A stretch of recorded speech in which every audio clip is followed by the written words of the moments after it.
Jadi, pada bulan April tahun 1991, ada seorang pria berusia 35 tahun yang bernama Christopher Chase. Christopher atau yang biasa dipanggil Chris ya, merupakan seorang pria yang sudah mapan, profesional, ramah juga terhadap temannya, badannya fit dan bisa dibilang good looking. Dikabarkan ya, sehari-harinya Chris bekerja sebagai direktur pemrograman di sebuah perusahaan musik. Chris merupakan seorang yang beruntung karena selain dia bekerja di industri musik, dia juga punya passion dalam dunia musik. Bisa dibilang tiap harinya Chris ini datang ke tempat kerjanya dengan penuh semangat karena dia selalu aja mengerjakan apa yang dia suka. Walaupun begitu, dunia musik yang disukai oleh Chris ini agak sedikit berbeda. Chris itu suka banget dengan musik-musik jadul dan juga klasikal yang berasal dari Timur Tengah, lebih tepatnya Mesir. Menurut pendapat pribadinya Chris, dia memang sering tuh ketemu dengan orang yang passionnya sama dengan dia.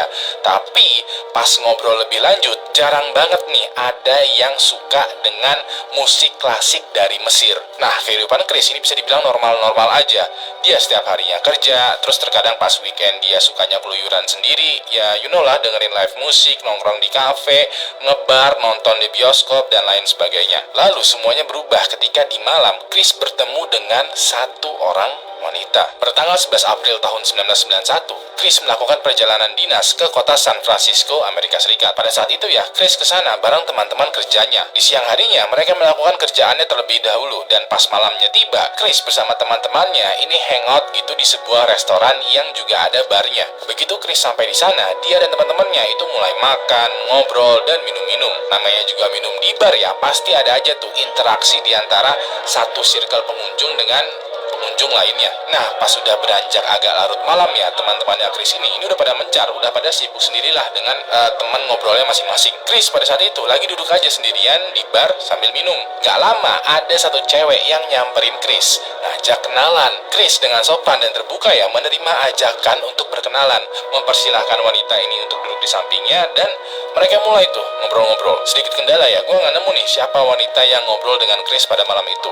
Nah, demi kepentingan ceritanya, gue kasih wanita misterius ini dengan sebutan Fulana. Menurut cerita dari Chris, Fulana ini perawakannya seperti seorang eksekutif muda, tapi yang sudah tidak muda lagi. Chris menebak kalau Fulana ini umurnya 15 sampai 20 tahun lebih tua daripada Chris. Walaupun begitu, Fulana ini penampilannya rapih, cantik, orangnya sopan, tutur katanya juga baik, ramah, dan orangnya itu gampang banget tersenyum.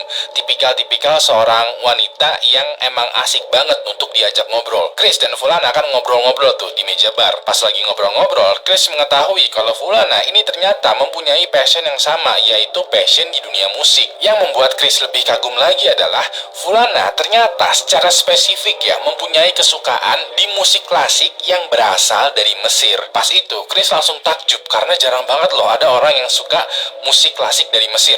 Tumben-tumben aja nih gue ketemu sama orang yang senada sama gue. Mereka pun ngobrol sambil juga minum-minum lebih banyak lagi. Nah, pas lagi ngobrol-ngobrol begini, Chris notice bahwa Fulana itu mulai menggoda-goda Chris nih. Yang tadinya mereka ngobrolin persoalan musik, sekarang mulai nyerempet ke obrolan yang lebih berbahaya. Chris pada saat itu emang tertarik dengan Fulana, tetapi hanya sekedar sebagai teman ngobrol aja. Di satu sisi lain, Fulana ini juga sangat tertarik dengan Chris, tapi nggak cuma sekedar ngobrol aja ya, melainkan juga tertarik secara seksual. Bahkan ya, Fulana itu sempat bilang ke Chris secara to the point ya, yuk kita ngobrolnya di apartemen aku aja, berduaan, atau kita lanjutnya di kamar hotel kamu aja deh. Perlu diketahui ya, Chris bukanlah tipikal cowok yang suka dibungkus atau membungkus. Dia pun dengan sopan itu menolak ajakannya Fulana. Walaupun begitu, Fulana ini semakin kekeh, bahkan semakin ditolak, maka Fulana semakin maksa juga. Sampai akhirnya Chris pun mencapai titik puncak keresahan. Chris dengan penuh kesopanan dan ketegasan ya menolak ajakan Fulana dan ingin pamit pulang aja. Pas Chris mau pamit, Fulana ini yang tadinya menggoda-goda Chris, sekarang wajahnya berubah menjadi marah dan juga beringas. Pas itu Fulana dengan suara yang berat bilang ke Chris, gua sebenarnya adalah penyihir. Gua kutuk lo supaya 1 minggu dari sekarang lo bakalan mati. Chris yang mendengar santet dari Fulana ini itu tuh terdiam, kayak awkward gitu loh, kayak oke, kayaknya lu kebanyakan minum deh ya, kayaknya gue sebaiknya pulang aja deh ya. Yaudah ya, dadah. Goodbye. Chris yang tidak mempedulikan omongannya Fulana ini pamit pulang dan balik ke hotelnya. Pas sampai ke kamar, Chris langsung beres-beres, cuci dan beranjak tidur. Lalu besok harinya pada tanggal 12 April tahun 1991, pagi-pagi Chris terbangun nih. Pas itu dia langsung packing-packing lagi karena dia siang itu mesti balik lagi ke kota Seattle untuk menyelesaikan pekerjaannya. Singkat cerita nih, Chris landing dengan selamat di Seattle, Amerika Serikat. Begitu dia tiba di Seattle, dia langsung masuk ke kantornya dan menyelesaikan pekerjaannya. Pas sudah sore, Chris pulang tuh ke apartemennya. Kebetulan Chris ini itu tuh tinggal sendirian di apartemennya. Dia nggak punya pacar, nggak ada anggota keluarganya, bahkan dia juga nggak punya hewan peliharaan. Ketika lagi santai-santai di sofa sambil nonton TV, Chris itu menelpon salah satu temannya yang bernama Sami Sedo. Diketahui ya, Sami merupakan seorang female DJ yang udah lama banget berteman dengan Chris. Mereka sering mengerjakan proyek bareng dan kalaupun sekiranya lagi nggak ada proyek, mereka ngobrol aja tuh, sharing-sharing seperti layaknya sahabat. Chris pada malam itu ya menceritakan kembali tuh pengalaman dia bertemu dengan Fulana ke Semi. Semi yang mendengar ceritanya Chris ini sempat ketawa dan cringe juga dengan kelakuannya Fulana. Mereka pun ngobrol panjang lebar dan Semi sempat memberikan nasihat bahwa apa yang Fulana lakukan kemarin itu tuh nggak usah dipikirin lah. Namanya juga bergaul di bar sambil banyak minum, pasti ketemu aja tuh dengan orang yang unik. Ya udah deh, mereka pun mengakhiri obrolannya dan beristirahat. Lalu pada besok harinya, pada tanggal 13 April tahun 1991, Chris bangun pagi dan beraktivitas seperti biasa. Dia ke kantor, kerja, dan pas sudah sore hari, dia pulang ke apartemennya dan bersantai di apartemennya. Begitu malam hari tiba, muncul dah kejadian aneh yang membuat bulu kuduk Chris merinding. Pada sekitaran jam 10 malam, Chris sudah di kasur, udah bersiap-siap untuk tidur. Pas mau ketiduran, Chris mendengar ada suara orang lagi bisik-bisik gitu. Suaranya ini sebenarnya samar-samar dan pelan banget. Cuman karena lingkungan apartemennya Chris ini sepi, jadinya kalau dia merem dan berusaha tidur, dia bisa mendengar suara bisik-bisik ini dengan jelas. Chris pun akhirnya bangun dan dia fokuskan banget tuh ke kupingnya. Dan ternyata suara bisik-bisiknya ini datang dari arah ruangan dapur apartemennya. Pada momen ini ya, Chris mulai merasa ngeri karena dia berpikiran, apa jangan-jangan di apartemen gue ini kemasukan maling ya? Chris pun bangun dari kasurnya. Dia perlahan membuka pintu kamar tidurnya dan langsung melihat ke arah dapur. Pas itu yang dia lihat adalah ruangan dapur yang gelap dan nggak ada siapa-siapa. Suara bisik-bisiknya ini pun juga tahu-tahu mendadak berhenti aja. Di momen ini, Chris berpikiran, oh, oke, kayak gue halu deh. Mungkin suara bisik-bisik ini tuh adalah suara tetangga gitu yang lagi ngobrol. Namanya juga apartemen ya, kan satu kamar dengan kamar lainnya itu bersebelahan, mepet lagi. Ya, gue yang halu lah. Ya udah deh, Chris pun jalan lagi menuju kamarnya, merebahkan dirinya di tempat tidur dan mulai memejamkan matanya. Beberapa menit kemudian, pas Chris lagi berusaha untuk tidur, tiba-tiba dia mendengar lagi suara bisik-bisik. Chris pada saat itu langsung melek dan memfokuskan pendengarannya. Dan di sini dia yakin banget kalau suara bisik-bisiknya ini makin jelas, makin terdengar, dan sumbernya sekarang ada di ruang TV. Ya udah deh, dengan penuh kewaspadaannya, Chris bangun, membuka pintu kamarnya dan langsung menoleh ke ruang TV. Dan lagi-lagi, tiba-tiba aja suara bisik-bisiknya ini menghilang. Chris bingung, ini ada apa ya sebenarnya? Selama gue tinggal di sini, ini baru kali ini aja nih ada kejadian aneh. Chris lalu menyalakan lampu ruangan TV dan ruangan dapurnya. Dia periksain tuh seluruh sudut apartemennya dan hasilnya adalah dia beneran sendirian. Begitu udah selesai periksaan seluruh ruangan, Chris memutuskan untuk tidak mematikan lampu kamar apartemennya. Biarin aja lah, malam ini apartemennya tuh terang benderang. Chris pun beranjak ke kamar tidur dan merebahkan tubuhnya di kasur. Pas dia menutupkan kepalanya dengan bantal untuk yang kesekian kalinya, dia mendengar suara bisik-bisik lagi. Dan dia yakin banget kalau suara bisik-bisiknya kali ini itu datang dari ruangan TV. Pada momen ini ya, Chris pada dasarnya udah capek. Dia udah males lah untuk bangun lagi, ngecek lagi, bangun lagi, ngecek lagi. Udah cukup lah ya. Dia pun berpikiran positif aja kalau suara bisik-bisik ini adalah suara dari tangga atas, kiri kanan, atau siapalah yang lagi ngobrol-ngobrol. Walaupun begitu, Chris merasa insecure dengan suara bisik-bisik ini yang makin lama tuh kedengaran jelas loh. Karena dia semalaman insecure, alhasil dia tuh menjadi susah tidur pada malam itu. Karena susah tidur tanpa dia sadari, dari jendela apartemennya Chris, matahari itu udah mulai terbit. Yang pada akhirnya pada malam itu, Chris sama sekali tidak tertidur dengan nyenyak. Pagi hari itu, persisnya pada tanggal 14 April tahun 1991, Chris langsung menelepon Semi. Dalam teleponnya, Chris menceritakan kembali tuh peristiwa aneh yang dia alamin semalam tadi. Nah, menurut kesaksiannya Semi, Chris itu terdengar seperti orang yang takut, tapi juga kebingungan. Semi pada dasarnya merasa aneh kepada Chris, karena tumben-tumben nih kalau Chris ketakutan. Menurut Semi ya, Chris itu adalah orang yang sangat rasional dan juga skeptis, yang tidak percayaan dengan hal-hal gaib. Cuman kok tumben-tumben aja nih Chris kayak parno sendiri, kedengeran panik, bingung dan gitu dengan gara-gara apa ya, suara bisik-bisikan tadi itu. Seppi pun menyarankan Chris untuk menelpon polisi atau ke pihak manajemen apartemen karena penjelasan yang masuk akal adalah ada maling nih di apartemennya Chris atau ada tetangga yang membuat berisik. Walaupun begitu, Chris agak sedikit menolak saran dari Sammy karena Chris rada malu dan ribet kalau menjelaskan peristiwa ini ke polisi atau manajemen. Chris kayak bingung gitu, kayak gimana jelasinnya, kayak halo Pak Polisi, tolong dong apartemen saya diganggu sama makhluk gaib nih. Kayak nggak masuk akal, men. Ya udah deh, Sammy pun pada akhirnya menenangkan Chris. Sammy bilang kalau kejadian tadi itu hanyalah halusinasi aja, kayak mabok lo aja, kayak basian lo aja, kayak udahlah, tenang aja. Itu semua akibat lo kebanyakan minum. Paling nanti malam juga udah normal lagi kok. Ya udah deh, Chris mengakhiri teleponnya dan pagi itu dia langsung siap-siap untuk kerja lagi. Hari itu semuanya berjalan lancar, semuanya normal-normal aja sampai malam hari tiba. Chris yang udah di apartemennya lagi ini siap-siap untuk tidur dan pas dia tiduran di kasurnya, lagi-lagi dia mendengar suara bisik-bisik dari dalam apartemennya. Kali ini suara bisik-bisiknya itu pindah-pindah. Kadang ada di dapur, kadang ada di kamar mandi, kadang ada di ruang TV, kadang juga ada dari dalam lemari. Setiap kali Chris bangun dan mengecek suara bisik-bisik ini, suara bisik-bisiknya itu tiba-tiba menghilang. Cuman pas Chris beranjak tidur, suara bisik-bisiknya ini muncul kembali. Begitu terus, setiap mau tidur ada suara bisik-bisik. Pas dicek, hilang. Gitu terus, ada hilang, ada hilang, ada hilang. Alhasil untuk malam yang kedua, Chris lagi-lagi begadang karena dia tidak bisa tidur dengan nyenyak. Lalu pada pagi hari, tanggal 15 April tahun 1991, Chris yang begadang ini mau nggak mau mesti kerja dong. Dia pun bangun dari kasurnya, mandi dan pergi untuk bekerja. Pas di kantor, Chris curhat tuh dengan bos dan juga teman-teman kerjanya. Kalau beberapa hari terakhir ini, dia tuh susah tidur karena di apartemennya itu berisik banget. Ada bisikan-bisikan misterius yang nggak jelas. Bos dan teman-teman kerjanya Chris ini yang mendengar ceritanya, ya cuman bisa kayak jadi pendengar yang baik aja. Mereka nggak bisa bantu apa-apa. Mereka juga nggak paham dengan apa yang terjadi dengan apartemennya Chris. Hal pun berlalu dengan normal.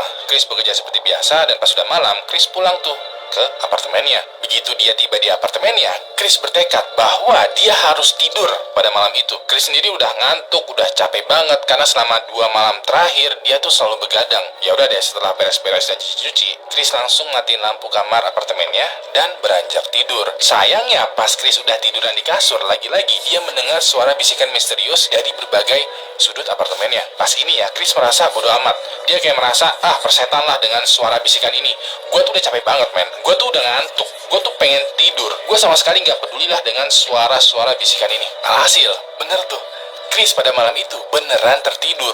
Walaupun dia masih mendengar suara bisikan-bisikan tadi, karena Chris ini udah terlalu capek, udah terlalu bodo amat, udah terlalu ngantuk, dia akhirnya bisa tuh tertidur dengan pulas. Sayangnya, pada jam 2:30 malam, Chris tiba-tiba terbangun. Dia juga nggak paham kenapa dia bisa terbangun, padahal dia tuh lagi tertidur pulas. Pas kebangun ini, dia notice bahwa gak ada lagi tuh suara bisik-bisik misterius yang terdengar. Walaupun begitu, dia sadar bahwa di sampingnya persis ada sesuatu yang lebih mengerikan. Pas matanya melirik ke arah samping kasurnya, dia bisa melihat ada bayangan hitam yang bentukannya seperti seseorang sedang menatap dirinya dengan pandangan yang tajam. Chris langsung kaget dong, karena bener aja dugaannya selama ini kalau di apartemennya ternyata ada orang lain yang tinggal bareng dengan dirinya. Chris pada saat itu langsung berusaha untuk bangun, cuman entah kenapa dia nggak bisa menggerakkan seluruh tubuhnya.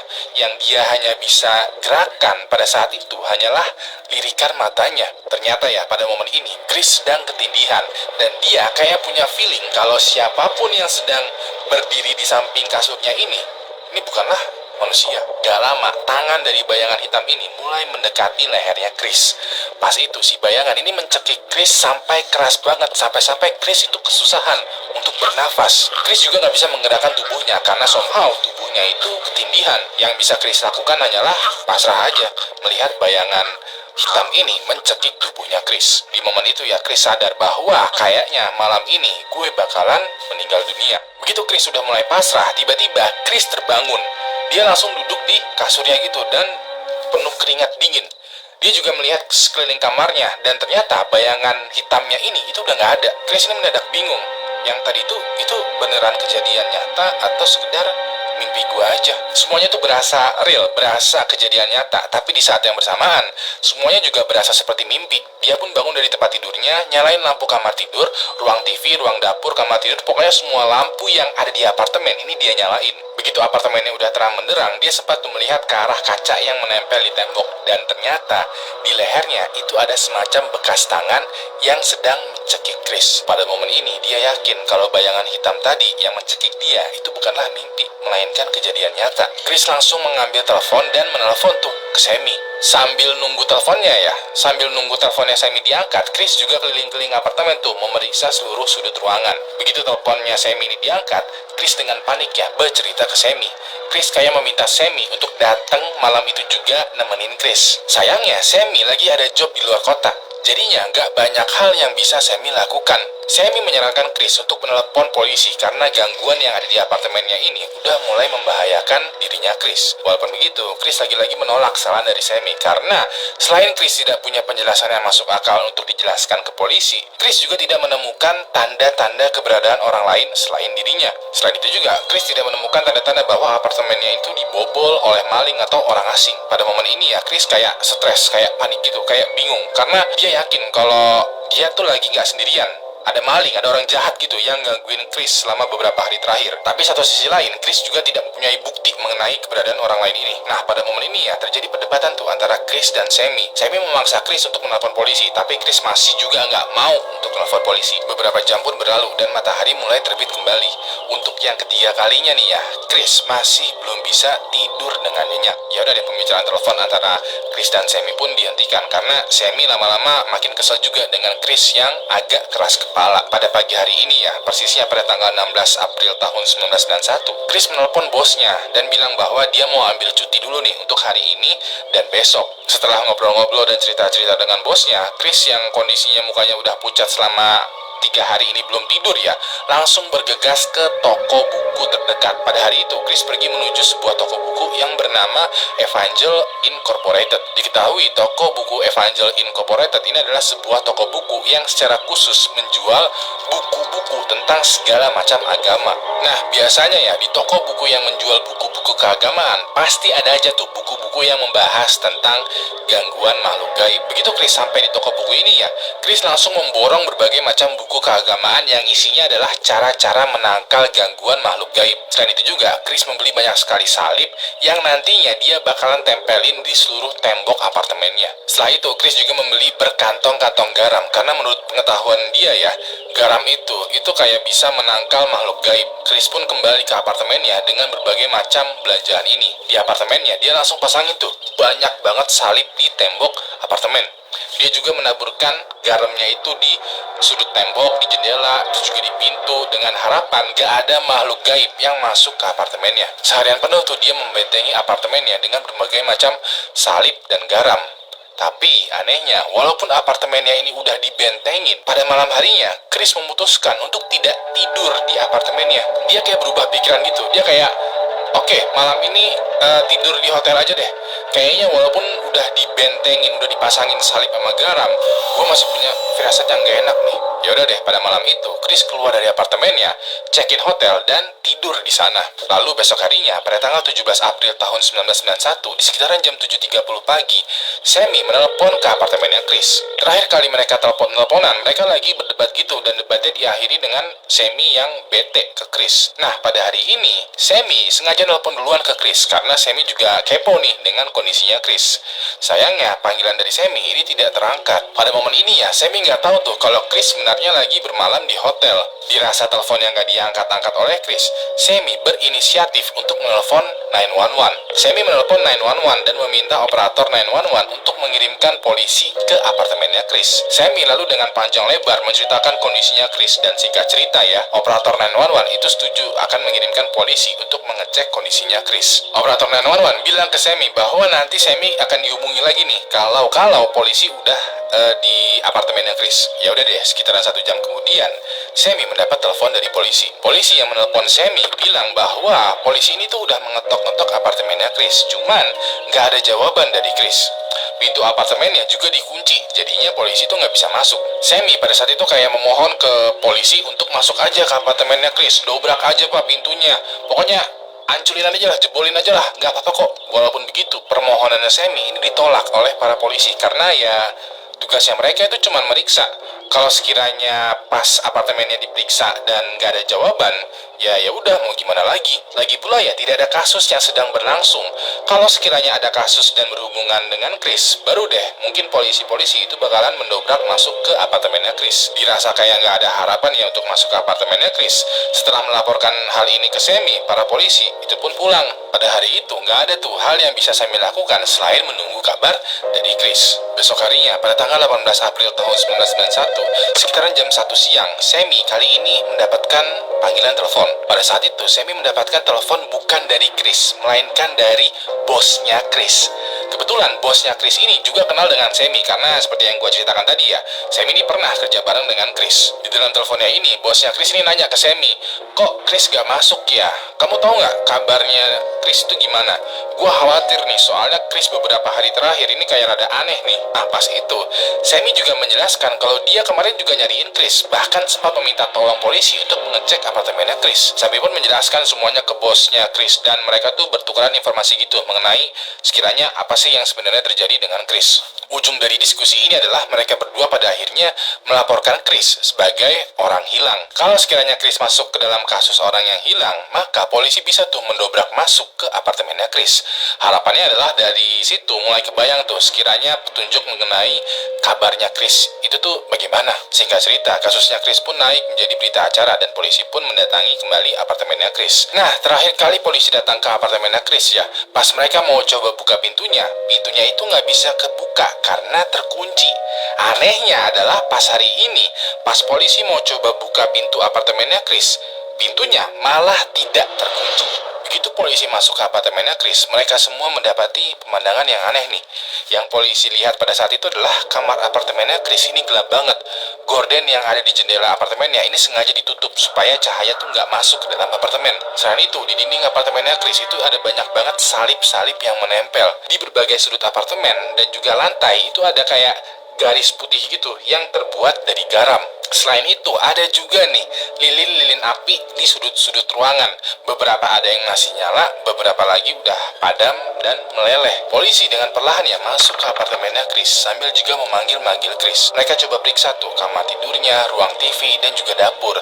Tapi nggak kelihatan nih keberadaannya Chris. Pas mereka memeriksa kamar mandi, untuk yang ketiga kalinya ya, lagi-lagi dan lagi, mereka melihat pemandangan yang aneh. Pada saat mereka memeriksa kamar mandi, mereka menemukan Chris sedang terbaring di dalam bathtub dengan posisi meringkuk seperti janin bayi. Dari laporan polisi, Chris ditemukan masih menggunakan pakaian lengkap dan kondisi bathtubnya ini kering, gak ada airnya. Namun di sekeliling bathtub ditemukan banyak banget lilin api yang sudah meleleh dan juga salib-salib yang tergeletak di lantai kamar mandi. Nahasnya adalah pada saat itu, Chris ditemukan dalam kondisi sudah meninggal dunia. Polisi pun langsung mengamankan jenazahnya Chris dan juga mengamankan apartemennya Chris. Polisi sempat menjadikan apartemennya Chris sebagai tempat kejadian perkara karena dari kondisinya apartemennya Chris dan juga cerita-cerita temannya Chris, polisi punya feeling kalau Chris ini meninggal akibat dibunuh. Walaupun begitu, setelah jenazahnya Chris diperiksa lebih lanjut lagi, setelah diotopsi ya, dokter forensik menyatakan bahwa Chris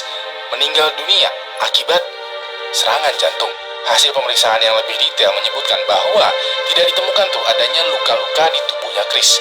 Tidak ditemukan juga jejak racun di dalam tubuhnya Chris. Dokter pun sebenarnya awalnya juga bingung dengan penyebab kematiannya Chris karena entah kenapa ya, Chris yang sehat-sehat dan baik-baik aja, tahu-tahu jantungnya Chris ini mendadak seakan-akan tidak berfungsi. Karena jantungnya Chris mendadak tidak berfungsi ya, otomatis Chris meninggal dunia. Nah, di dalam dunia medis, kalau jantung mendadak tidak berfungsi, itu namanya kena serangan jantung. Otomatis dalam laporan otopsi, Chris dinyatakan meninggal dunia akibat serangan jantung. Karena Chris meninggal akibat serangan jantung, kasusnya Chris ditutup sebagai kasus kecelakaan. Walaupun begitu, teman-temannya Chris, terutama Sammy ya, punya kecurigaan terhadap Fulana, cewek yang Chris temuin di bar yang tadi tuh di awal cerita. Sammy curiga terhadap Fulana karena somehow apa yang Fulana prediksikan mengenai kematiannya Chris ini benar-benar terjadi. Apakah Fulana emang beneran penyihir yang berhasil menyantet Chris?